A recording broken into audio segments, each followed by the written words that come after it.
The rain fell in relentless sheets, hammering the windshield of the patrol car as Officer Carter tightened his grip on the steering wheel. Next to him, Officer Blake sipped his lukewarm coffee, his eyes scanning the dimly lit streets of the upscale neighborhood they were assigned to patrol. The city had been tense lately: protests, political unrest, and a growing divide between the police force and the community they were sworn to protect.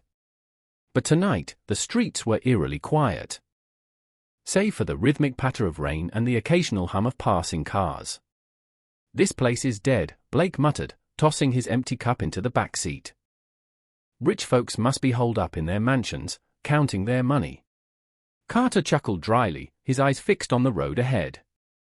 "Better dead than dealing with another call downtown. I swear, if I have to break up one more brawl outside that dive bar on 6th Street, I'm putting in for a transfer." Blake was about to respond when he spotted movement on the sidewalk. A man, tall and broad-shouldered, walked briskly through the rain, his overcoat pulled tightly around him. He carried himself with a quiet confidence, his head held high even as the storm lashed against him. But what caught Blake's attention wasn't the man's demeanor, it was his presence in this particular neighborhood. "Hold up," Blake said, nudging Carter and pointing toward the man. "What's he doing out here?" Carter glanced over, his brow furrowing. "Doesn't look like he belongs, does he?" Blake shook his head. "Nope. And at this hour? Let's see what he's up to." Carter slowed the car to a crawl, pulling up alongside the man. Rolling down the window, he called out, "Hey, buddy. Mind stopping for a second?" The man paused, turning to face the officers. His face was calm, his expression unreadable. "Is there a problem, officers?" Blake leaned forward, his tone sharp. "We'll ask the questions. What are you doing out here?" The man's gaze didn't waver. "Walking." Carter frowned. "In this weather? At this time of night?" The man shrugged. "I wasn't aware walking was a crime." Blake's patience was wearing thin. He opened the door and stepped out, his boots splashing in a puddle. "Let's see some ID." The man hesitated, his jaw tightening. "I don't see why that's necessary." Blake took a step closer, his hand resting on the holster of his gun. "It's necessary because I said so. Now, show me some ID." The tension in the air was palpable. Carter stepped out as well, flanking the man. The rain continued to pour, soaking all three men as they stood in the middle of the street. "I'm not carrying ID," the man said finally, his voice steady. "But I can assure you, I have every right to be here." Blake scoffed. "Oh, I'm sure you do. Look, we can do this the easy way or the hard way. Your call." The man's eyes flicked between the two officers. For a moment, it seemed as though he might argue further. But then he raised his hand slightly, a gesture of reluctant compliance. "Fine. Do what you have to do." Blake didn't wait for further permission. He spun the man around, pressing him against the hood of the patrol car. Carter moved in to assist, patting the man down for weapons. The man didn't resist, but his silence was unnerving. He wasn't pleading, wasn't defending himself, he was simply enduring. As Blake snapped the cuffs onto the man's wrists, a voice called out from across the street. "Hey! What are you doing?" The officers turned to see a young woman, her phone held up, recording the scene. She was standing under an umbrella, her expression a mix of anger and disbelief. "Mind your business," Blake barked. But the woman didn't budge. "This is my business," she shot back. "I've been watching you." He didn't do anything wrong. Carter sighed, running a hand through his wet hair. "Please step back. This doesn't concern you." "It concerns everyone," she said, her voice rising. "You're arresting him for walking? In his own neighborhood?" Blake ignored her, shoving the man into the back seat of the patrol car. "Let's get out of here," he muttered to Carter. As they drove away, the woman's voice faded into the distance, but her words lingered in the air. Carter glanced at the man in the rearview mirror. He was sitting calmly, his hands cuffed in his lap, his eyes fixed on the rain-streaked window. "You got a name?" Trying to break the silence. The man didn't respond. Blake snorted. "Silent treatment, hun? Suit yourself." The rest of the drive passed in silence. When they arrived at the station, the man was led inside, his wet shoes squeaking against the tile floor. The desk sergeant looked up, his brows knitting together in confusion. "Who's this?" he asked. "Picked him up in Westfield Heights," Blake said. "No ID, acting suspicious." The sergeant frowned. "Suspicious how?" Blake hesitated. "Just suspicious." Before the sergeant could respond, a door at the end of the hallway opened, and a tall figure stepped out. The room seemed to hold its breath as Chief Marcus Hale entered, his presence commanding immediate attention. He was impeccably dressed despite the late hour, his sharp suit and polished shoes a stark contrast to the drenched and disheveled man standing before him. Hale's eye scanned the room, landing on the man in cuffs. His expression darkened, and he strode forward, his voice low and measured. "What is the meaning of this?" Blake straightened, his confidence faltering. Chief." "We." Hale cut him off with a sharp gesture. He turned to the man, his tone softening. "Are you all right?" The man nodded. "I'm fine." Hale's gaze shifted back to the officers, his eyes like steel. "Do you have any idea who this is?" Carter and Blake exchanged nervous glances. "No, sir," Carter said finally. Hale took a step closer, his voice dropping to a dangerous whisper. "This is Marcus Hale, your new chief of police." The room fell silent. Carter felt the blood drain from his face, his stomach twisting into knots. Blake opened his mouth to speak, but no words came out. Hale's voice rose, cutting through the tension like a knife. "Uncuff him. Now." Blake fumbled with the keys, his hands shaking as he removed the cuffs. The man, Chief Hale, rubbed his wrists but said nothing. His silence was more damning than any words he could have spoken. Hale turned to the desk sergeant. "I want a full report on my desk by morning." "And you too," he said, pointing at Carter and Blake, "in my office. Now." As the officers followed Hale down the hallway, their footsteps echoing in the empty station, Carter's mind raced. How had they missed the signs? The tailored coat, the calm demeanor, this man wasn't a criminal. He was their boss. And they had just made the biggest mistake of their careers. The air inside Chief Hale's office was heavy, suffocating. Chief Hale sat behind the desk, his hands folded neatly in front of him.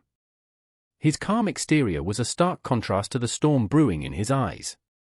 For a moment, he said nothing, letting the silence stretch out like a taut wire. Carter's throat was dry, his mind scrambling for an explanation that might salvage the situation. Blake, on the other hand, shifted uncomfortably, his usual bravado nowhere to be found. Finally, Hale spoke, his voice low and deliberate. "Explain." Blake cleared his throat, his words tumbling out in a rush. "Sir, we were patrolling the area. It's a high-value neighborhood, and we saw someone who didn't seem like they belonged. We followed protocol." "Protocol?" Hale interrupted, his voice like a whip. "What protocol? Stopping a man for walking? Arresting him without cause? Tell me, Officer Blake, which part of our training manual covers that?" Blake faltered, his mouth opening and closing like a fish out of water. Carter stepped in, his voice shaky. "Chief, we didn't know it was you. If we had..." Hale's fist slammed down on the desk, making both officers jump. "It doesn't matter who I am. This isn't about me. It's about the fact that you saw a black man in a wealthy neighborhood and decided he didn't belong. That's not policing, that's profiling." The words hit Carter like a punch to the gut. He opened his mouth to argue, to defend himself, but Hale's glare silenced him. "I want you both to listen very carefully," Hale continued, his voice cold and unyielding. "This department is under a microscope. The community doesn't trust us, and frankly, I don't blame them. Incidents like this are exactly why. Do you have any idea what you've done? You've not only embarrassed yourselves and this department, you've jeopardized the fragile progress we've been trying to make." Blake, his face red with frustration, finally found his voice. "With all due respect, Chief, we were just doing our jobs." The guy was acting suspicious. Suspicious how? Hale snapped, leaning forward. Was he breaking into a house? Was he carrying a weapon? Or was he just walking while black? Blake's mouth snapped shut, his face pale. Hale leaned back in his chair, exhaling sharply. "You're both on administrative leave, effective immediately. There will be an internal investigation, and I'll personally ensure it's thorough. Now get out of my sight." Carter and Blake turned and left, their heads hanging low. As they walked through the station, the weight of their actions began to sink in. The other officers avoided their gaze, the usual camaraderie replaced with an uneasy silence. Carter felt the shame settle in his chest like a stone. This wasn't just a mistake, it was a catastrophe. The next morning, the storm outside had subsided, but inside the precinct, the atmosphere was anything but calm. The video of the arrest, recorded by the young woman on the street, had gone viral overnight. News outlets picked it up, plastering the footage across every screen in the city. The headline was damning: "Racial profiling in the police force, new chief of police arrested by his own officers." Protests erupted almost immediately. Crowds gathered outside the station, holding signs that read "Justice for all" and "End racial profiling now." The chants were loud, angry, and relentless. Reporters swarmed the area, their cameras trained on the growing unrest. Inside the station, Hale stood in the conference room, addressing a room full of officers. His tone was calm but firm, his words cutting through the tension like a blade. "This is a defining moment for our department," he began, his gaze sweeping across the room. "What happened last night is unacceptable. It's a symptom of a larger problem, the problem that we cannot ignore any longer. Change is coming, whether we like it or not.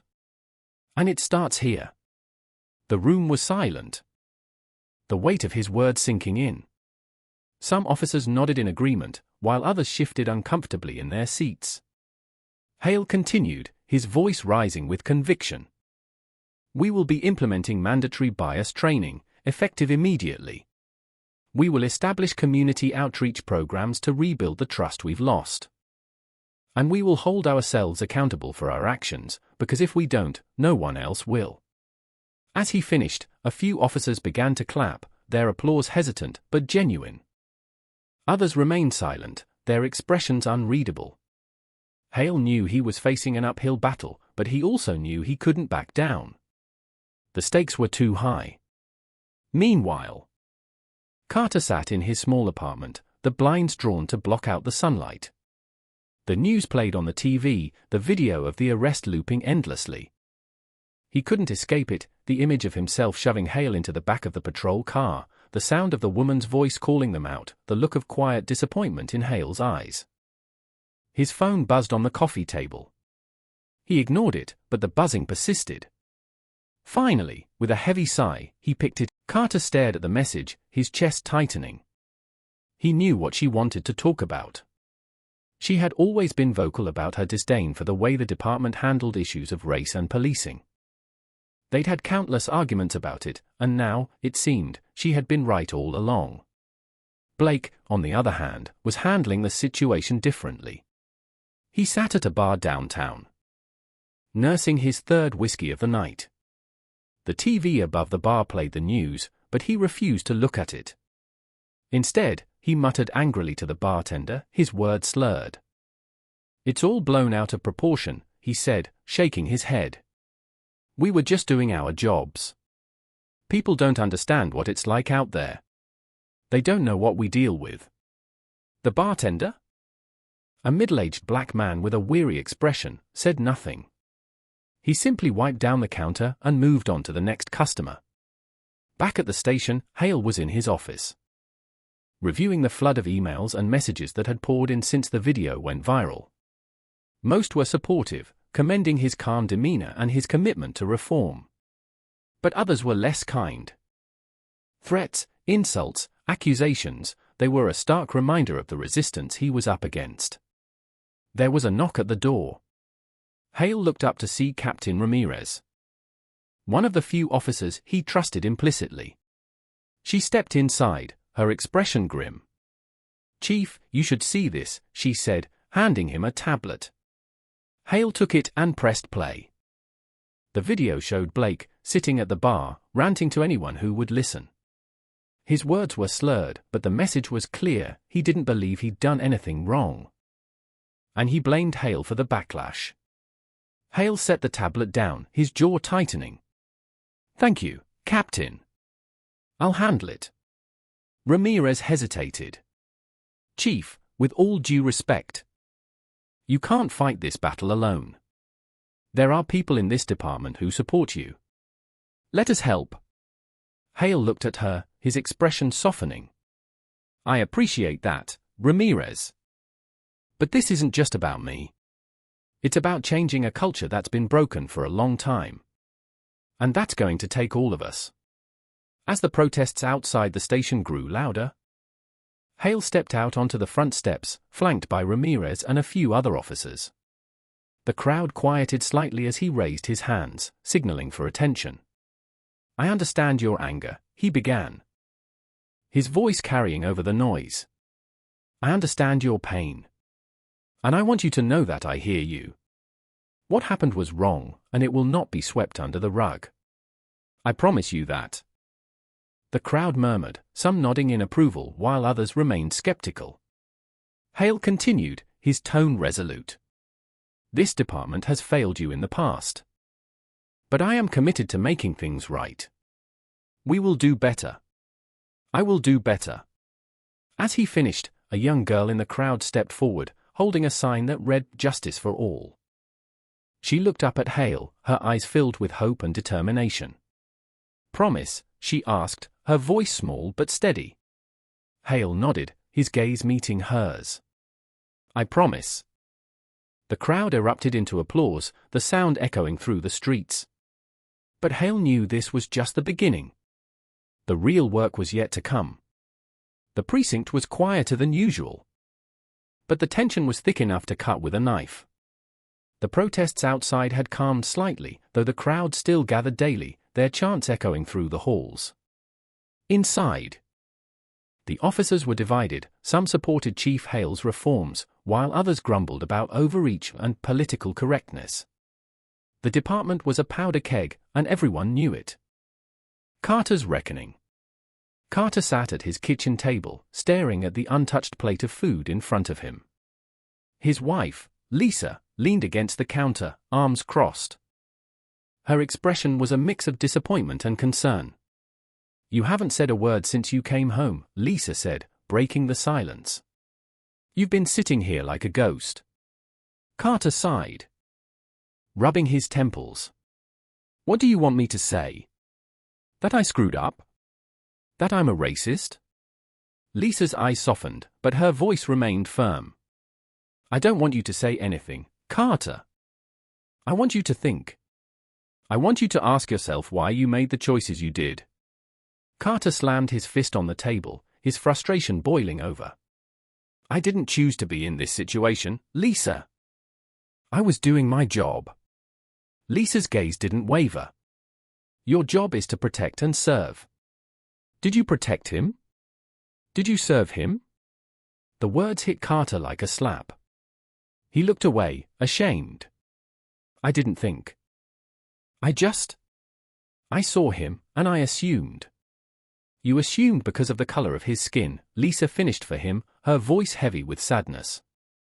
"Carter, I've been trying to tell you for years that this system is broken. And now, you're part of the proof." Carter buried his face in his hands. "What do I do?" Lisa stepped forward. placing a hand on his shoulder. You start by owning your mistakes. And then, you do better. Not just for yourself, but for everyone who's been hurt by this system. Blake's resistance. Blake, on the other hand, was spiraling. His suspension had only fueled his anger, and the backlash from the video had made him a pariah. He spent his days at the bar, drowning his frustration in whiskey and venting to anyone who would listen. "They're throwing us under the bus," he told a group of off-duty officers one evening. "We're the bad guys now. Just for doing our jobs. What's next? Are they gonna fire us for arresting someone who actually commits a crime?" One of the officers, a younger man named Daniels, hesitated before speaking. "Blake, maybe this is bigger than just one arrest. Maybe it's time to look at how we're doing things." Blake scoffed, slamming his glass on the table. "Don't start with that woke crap, Daniels. You think these reforms are gonna make a difference? They're just gonna tie our hands and make it impossible to do our jobs." Daniels frowned but didn't argue. Blake's words hung in the air, a bitter reminder of the divide within the department. The turning point. Chief Hale's reforms were already underway. Bias training sessions began that week. Led by outside experts who didn't pull punches, officers were forced to confront their own prejudices, to examine the ways in which their actions, intentional or not, had contributed to the community's distrust. Carter attended the first session reluctantly, unsure of what to expect. The facilitator, a sharp-eyed woman named Dr. Elena Moore, wasted no time diving into the hard questions. "Why do you think racial profiling happens?" she asked the room. The officers exchanged uneasy glances. Carter hesitated before raising his hand. "Because people make assumptions. Based on stereotypes." Dr. Moore nodded. "And where do those stereotypes come from?" Carter thought for a moment. "The media. Society. Our own experiences." "Exactly," Dr. Moore said. "But here's the thing, just because you've experienced something doesn't mean it's universal. And just because a stereotype exists doesn't mean it's true. As officers, you have a responsibility to rise above those assumptions. To see people as individuals, not as threats." The word struck a chord with Carter. For the first time, he began to see the depth of his own biases and the harm they had caused. Blake's breaking point. While Carter was beginning to reflect, Blake's resistance only grew. He refused to attend the training sessions, claiming they were a waste of time. One evening, Blake showed up at the precinct, drunk and belligerent. He barged into Chief Hale's office, slurring his words as he ranted. "You think you're some kind of hero," he spat. "Coming in here, turning everything upside down? You don't know what it's like out there. You don't know what we deal with." Hale remained calm, his expression unreadable. "And what is it that you deal with, Officer Blake? Tell me."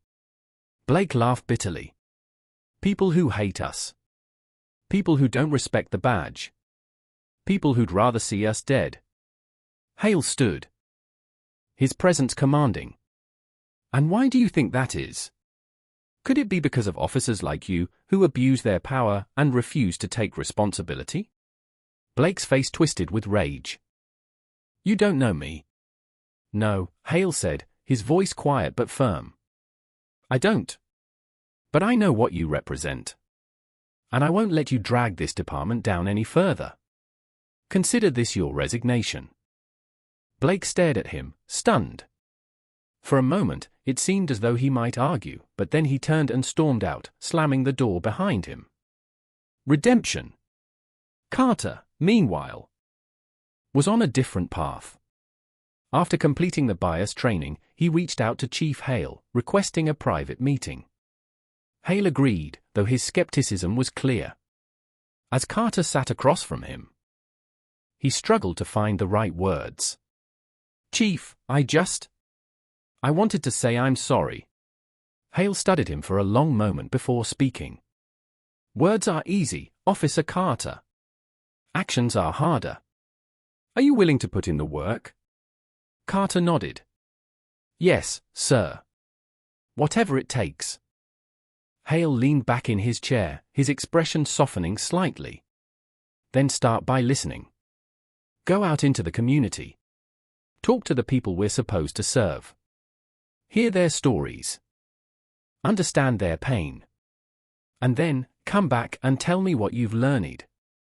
Carter took the assignment to heart. Over the next few weeks, he attended community meetings, volunteered at local events, and spoke with residents about their experiences with the police. The conversations were difficult, often painful, but they opened his eyes to a reality he had never fully understood. When he returned to Hale's office, his perspective had shifted. "Chief," he said, "I get it now. It's not just about what we do, it's about how we do it. And how we make people feel." Hale nodded, a small smile tugging at the corners of his mouth. "Good. Now let's make sure everyone else gets it too." Resolution. The reforms began to take root, slowly but surely. The department implemented new policies, increased transparency, and prioritized community engagement. The protests outside the station dwindled as trust began to rebuild, brick by brick. Carter became one of the most vocal advocates for change, using his own mistakes as a cautionary tale. He earned the respect of his colleagues and the community, proving that redemption was possible. Blake, however, faded into obscurity. His refusal to change left him isolated, a relic of a broken system that was finally being dismantled. As for Chief Hale, he remained steadfast in his mission. The road ahead was long, and the challenges were many, but he was determined to see it through. Because for the first time in a long time, there was hope that, together, they could build something better.